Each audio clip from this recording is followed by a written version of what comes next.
छियो जान तोहर हरदी रसन दिलवा सा दूर कर देबो ईसन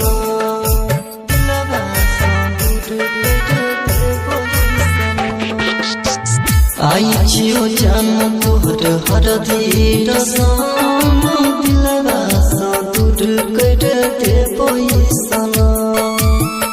कल है तो तोरा सया घड़ी मिला दिलवा सा दूर कर देबो ईसन आई छियो जान तोहर हरदी रसन दिलवा सा दूर कर देबो ईसन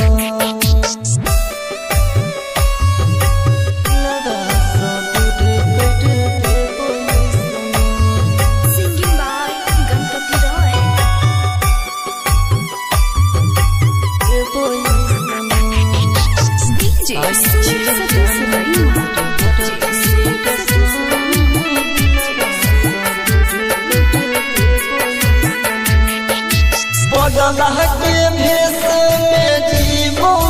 हमके पल भर ने देखबो तोरा सनम गे भर तो मंग में सनुर जान गे मुड़ जे कुहुर कुहुर जान गे तू खुश रहबे के पाके बोला दिलवा सा दूर कर देबो ईसन आई छियो जान तोहर हरदी रसन दिलवा सा दूर कर देबो ईसन दिलवा सा दूर कर देबो ईसन Singing by Ganpati Roy. देबो ईसन DJ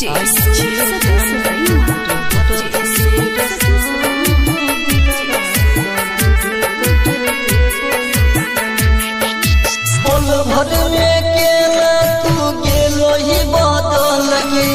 दिल हमर गिरै छै गइल गइल गइल गे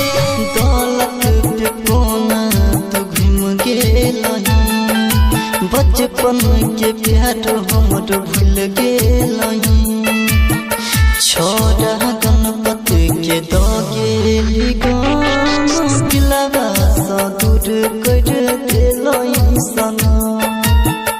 आई छियो जान तोहर हरदी रसन दिलवा सा